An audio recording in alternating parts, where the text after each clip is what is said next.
हर चुनाव सिर्फ आंकड़ों का खेल नहीं होता, वो असल में लोगों की उम्मीदों, उनकी मुश्किलों का एक आईना होता है।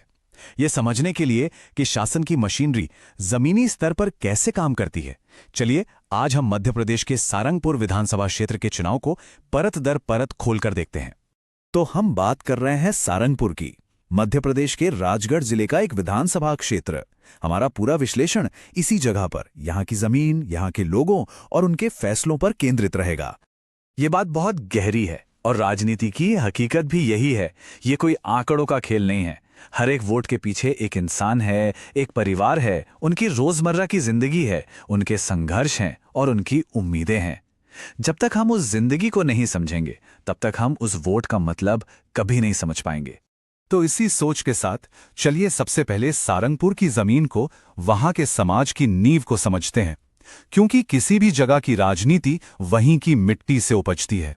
तो सारंगपुर की तस्वीर क्या है? देखिए, ये एक ग्रामीण इलाका है जिसकी अर्थव्यवस्था पूरी तरह से खेती पर टिकी है। ये सीट अनुसूचित जाति के लिए आरक्षित है। साक्षरता दर करीब 70% है और यहाँ ओबीसी और दूसरी खेती करने वाली जातियों की एक बड़ी आबादी रहती है। लेकिन इन सब के बीच एक बहुत बड़ी चिंता छिपी है। यहाँ का भूजल स्तर सेमी क्रिटिकल है।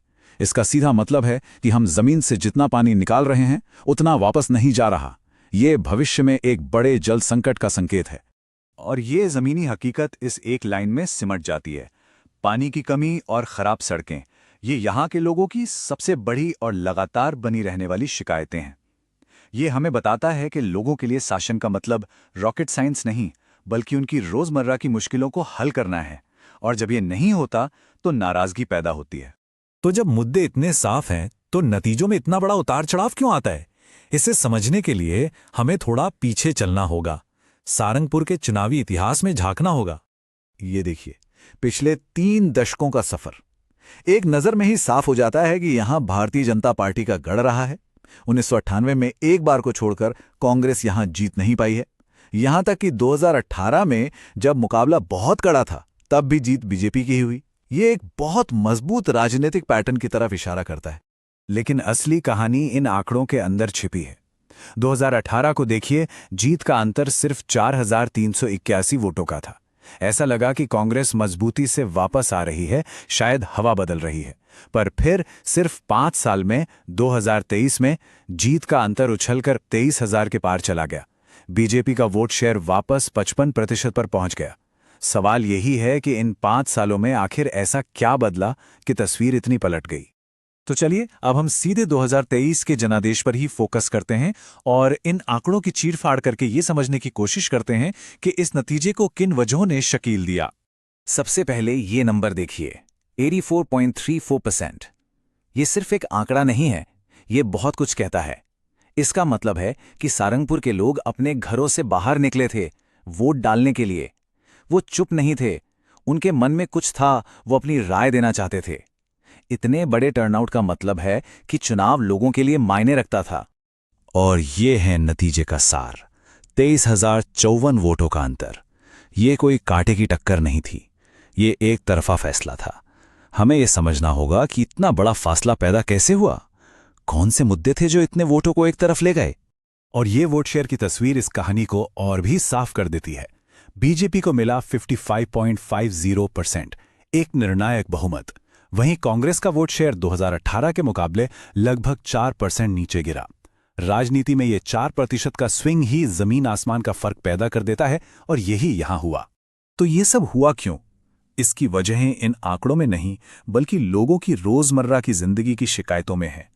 पानी की किल्लत और सिंचाई का फेल होना, खेती का संकट जिसमें नकली बीज और मौसम की मार दोनों शामिल है, युवाओं के लिए नौकरियों की कमी, जातिगत अन्याय का एहसास और एससी सर्टिफिकेट से जुड़ा एक विवाद, और सरकारी योजनाओं का फायदा सही लोगों तक ना पहुंचना।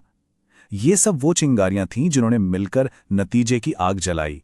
यहां से हमारा विश्लेषण एक नया मोड़ लेता है। अब हम उम्मीदवारों के चेहरों से हटकर उनके पीछे काम कर रही व्यवस्था यानी सिस्टम को देखेंगे, क्योंकि चुनाव सिर्फ उम्मीदवार नहीं बल्कि पूरी की पूरी चुनावी मशीनरी लड़ती है।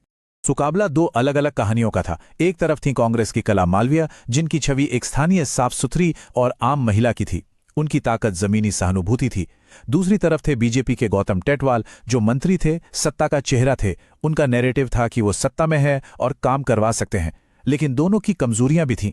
कांग्रेस के पास एक मजबूत सांगठनिक मशीनरी की कमी थी, तो वहीं बीजेपी उम्मीदवार की अपनी विश्वसनीयता पर एससी सर्टिफिकेट को लेकर सवाल खड़े थे। तो इस पूरे विश्लेषण से हम क्या सीखते हैं? क्या भविष्य के लिए कोई रास्ता है? चलिए अब एक गवर्नेंस ब्लूप्रिंट पर बात करते हैं कि अगर किसी को सारंगपुर के लोगों का विश्वास दोबारा जीतना है तो उसका रास्ता क्या हो सकता है। पहला कदम, लोगों की असली समस्याओं को पकड़ना। बात सिर्फ वादों की नहीं, एक ठोस प्लान की है। जैसे 24 घंटे पीने का पानी कैसे आएगा, इसका ब्लूप्रिंट क्या है?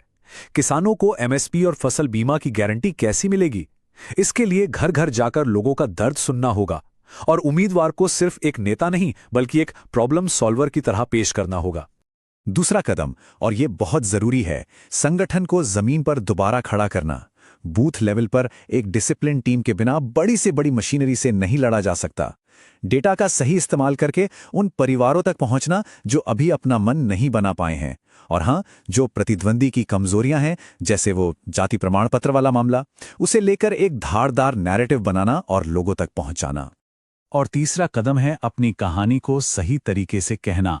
आज के जमाने में फेसबुक और व्हाट्सएप पर आपकी मौजूदगी तुरंत और मजबूत होनी चाहिए। आपका मैसेज बिल्कुल साफ हो, उन्होंने क्या वादा किया और जमीन पर प्रदर्शन कैसा रहा। और ये सब सिर्फ चुनाव के कुछ महीने पहले नहीं, बल्कि लगातार साल के 365 दिन करना होगा। भरोसा एक दिन में नहीं कमाया जाता। ये सब तो हुई रणनीति की बातें, लेकिन एक नेता की जिम्मेदारी सिर्फ चुनाव जीतने तक तो नहीं होती। वो तो मतपेटी से कहीं आगे की चीज है। देखिए, सारे आंकड़े, सारी बातें एक ही तरफ इशारा करते हैं। सारंगपुर का वोटर बहुत समझदार है। वो जमीनी मुद्दों पर वोट करता है, खोखले नारों पर नहीं। उसके लिए शासन का प्रदर्शन मायने रखता है, और जब ये फेल होता है तो वो अपनी प्रतिक्रिया वोट के जरिए देता है। ये लोकतांत्रिक जिम्मेदारी का एक बहुत अच्छा उदाहरण है। और यहीं पर यह बड़ा सवाल उठता है कि कोई नेता सिर्फ एक चुनाव जीतने से आगे बढ़कर सच में शासन करने का अधिकार, वो असली मैंडेट कैसे हासिल करता है? क्या सिर्फ जीत जाना काफी है, या लोगों की जिंदगी में सकारात्मक बदलाव लाकर उनका भरोसा कमाना ही असली जनादेश है? और इस सवाल का जवाब शायद इस एक लाइन में छिपा है। भीड़ खरीदी जा सकती है, शोर किराए पर लिया जा सकता है, अगर जीत चाहिए तो भरोसा कमाना पड़ता है। और यही शायद लोकतंत्र की सबसे बड़ी और सबसे खूबसूरत सच्चाई है।